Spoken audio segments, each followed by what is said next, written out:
taking your 100,000 and annuitizing it, okay?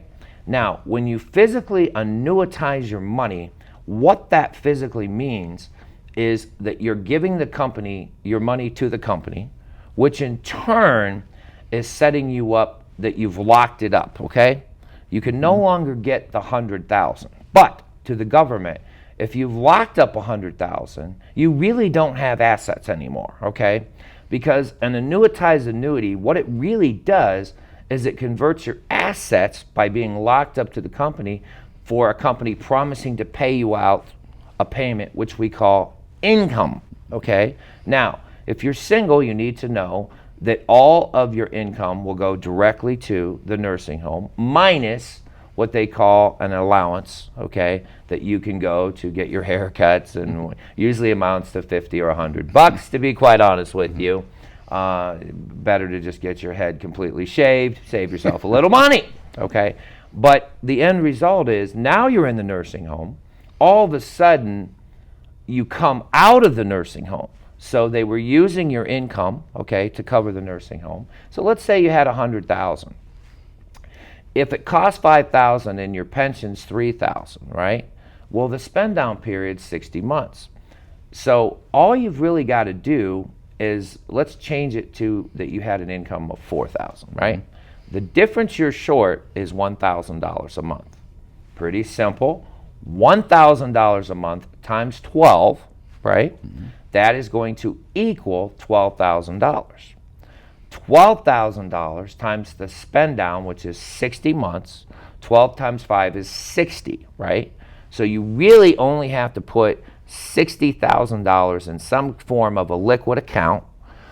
Take the additional money, which could be the 40,000 from the 100, transfer that to your children, and now the children, their job is to accept the money, but the spend down process starts, okay? So now the very first month, the nursing home costs 5. You have your income that you had from your Social Security and pension, which is 4. You have to have the additional 1,000, which would equal 5. You have a nice little account over here that's 60. You click the $1,000 along with your 4,000 pension, Social Security. You've now reached the first month and have paid the $5,000, okay? All of a sudden, the clock starts ticking. That's 1 month. That's 2 months. That's 3 months. Now, based on the fact that the spend down is physically 60 months, by the time the 5 years is up, the $60,000 would be up, okay? But at the same time that you put the money away to equal the fixed income that you physically had, you also had transferred $40,000 directly to your children that they have been keeping in their name for a period of 60 months. If you happen to get out of the nursing home, let's say before this 60 months is ended, at least you've got $40,000 that went into your children's name. You're still keeping it in their name, trying to hit the 60 months, which is a good thing. But you also have the other money, which represented the $40,000 that you put in their name, right? But you have this 60 in a liquid account. So now you can kind of come out of there and go, man, at least I'm not going to commit suicide for being broke here, okay? So now you've had the 60. Now, in fact, if you don't make it and you have to go the whole 60 months, right? That's fine, because once the 60 months are up, you've met the spend down, you've met the penalty. They had taken the, now what happens is, instead of having to apply for Medicaid for the penalty, you never applied for the Medicaid. You just did the homework. You did the work and said, if I apply, they're going to spend me down to 20 months. Right. So I'm not going to do that. I'm not going to get obsessed with penalty. I'm going to private pay, realizing that the state is going to basically make me do a private pay and not be eligible for Medicaid for 20 months. But I've kind of put my own plan, into action. So now I come out, ta-da, 60 months is gone, the 60,000 is gone. But what do I at least have left? I've got the $40,000 that was in the kid's name that could never be spent down because I was able to use the other pot of money plus what my income was to meet the requirements of the $5,000 a month. And at the same time, if you end up in the nursing home and never come out, at least your children get the $40,000 and the house is still available. Well, let's make sure we understand that.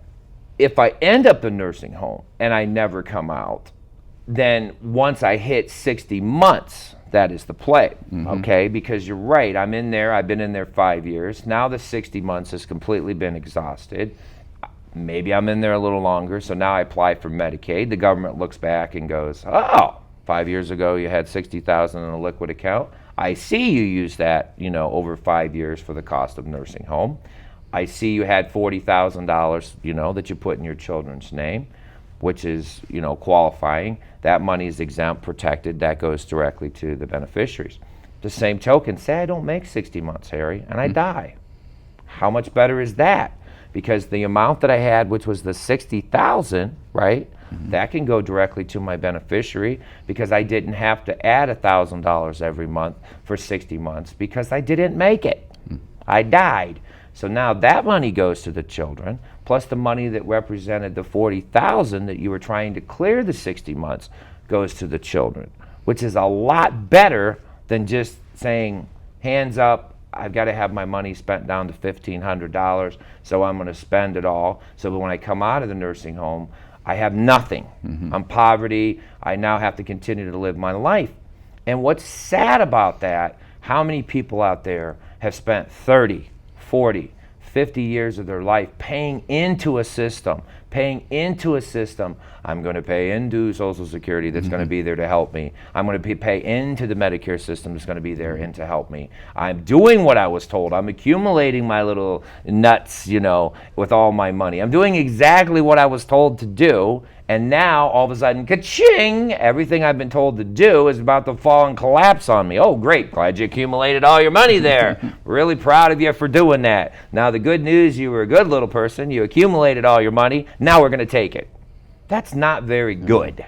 So the key that you want to understand is that we don't want to be a victim of society. Don't sit there and think that there's no ways. Now, what I do is I do a seminar, which is the first Tuesday of every month. And my whole focus is one thing. It's designed to educate the people because I am in direct contact with elder law attorneys. From time to time, I will have elder law attorneys. If I'm talking about taxes, I will have CPAs. And my website, if you want to go to a seminar and be educated on this subject, is retirementfirst.com. Also, I believe my seminars are the first Tuesday of every month, and the next one is when? Well, this one happens to be the third Tuesday. It's generally the second Tuesday. And now we're doing the third Tuesday this month. So we third Tuesday, what's the date? Which is the 18th. Okay. It's coming up next week. So next week is going to be the seminar, and I will be talking about how to protect your money for Medicare and Medicaid. It's going to be a very important seminar because what I do is I continue to go out there. I go to the different states. I get the training, the education. The law changes all the time. It's a very scary thing. I consult with the elder law attorneys. I want to get the information for you. And this is probably one of my most important programs because what good does it do to accumulate money? If you all of a sudden end up in the nursing home, you lose it, okay? And it will cause you a lot of pain. So the first part of this presentation, I decided that we're going to make this a two-part because I want to make sure that I address everybody. If you're single, we're coming right at you like we did today. If you're married, it's another big situation because it's a big life turner for the healthy spouse. Right. It's something that they don't have any idea what's about to befall them, and it's time that they do their due diligence and they make sure that they do their homework. And so the important thing is don't think there's no help. We also have videos at Retirement First. Again, go to Retirement First. What's our email? What do we do? You ask me a question that I don't have the answer to. We usually go to Harry at retirementfirst.com. Yeah, either reception at Retirement First or Harry H. Kimes at retirementfirst.com. So H. Kimes at retirementfirst.com, H. Kimes at retirementfirst.com, or reception at retirementfirst.com. And what that's for is when we're taping these shows, we know a lot of you may miss them, and we know it's important. So we've kind of built our own little studio where we have the actual DVDs. Feel free to call us up. We'll be more than happy to send the information out to you, because all we want to do is make sure you've been educated. If you get a chance, usually it's the first Tuesday of every month. This time it happens to be the third Tuesday, which is going to be May 18th. Right. We usually start at 5:30. We have hors d'oeuvres. We want to get to meet you, have a good time. Then we have a great meal, and we have a great discussion. There's no pressure. There's no sales that are coming at you. It's my job to educate you. That after you've been educated, if you want help, I'll be more than happy to steer you in the right direction and help you. If you happen to be working with a current attorney or an elder law attorney and you want someone to steer and work with them, I work with many elder law attorneys. And the reason is I know a lot of things that can help, and that's the part where you have to know which assets that you can use, which are protected from the government, and what you can use. What you can't use is a CD. Bing! Assets. What you can't use is a savings account. Assets. What you can't use is a mutual fund. Assets. What you can't use is a stock market account. Assets. What you can't use is a 401k. Assets. What you can't use is an IRA. Assets. If you have a life insurance policy that's paid up, surprise, surprise. If you apply for Medicaid and there's cash value, they will spend the cash value down in your life insurance policy. Once the cash value is taken out and spent down to $1,500, bye-bye life insurance policy, bye-bye beneficiary for your loved one. So very, very important to understand what things there can come in to hurt you. Well, before we close out this session, John, you briefly mentioned the process called annuitization, and I think that deserves a little more conversation around what we're doing here to protect people with Medicaid and so forth. If you're taking your assets, you're transferring into a product that is taking you from the form of assets into income. The government says if you won't have to spend your money down if it's turned into income. Now, if you're single, they're going to use whatever if you had $3,000 and you got to clear $5,000, they're going to, when you annuitize your assets, they're going to use that income, to go directly to the government to pay for your cost of nursing home, No question about it. You're not going to keep any of that money. But once you come out of the nursing home and you already had your pension and Social Security, which represented 3, by annuitizing your money and turning them into income, who gets the income once you get out of the nursing home?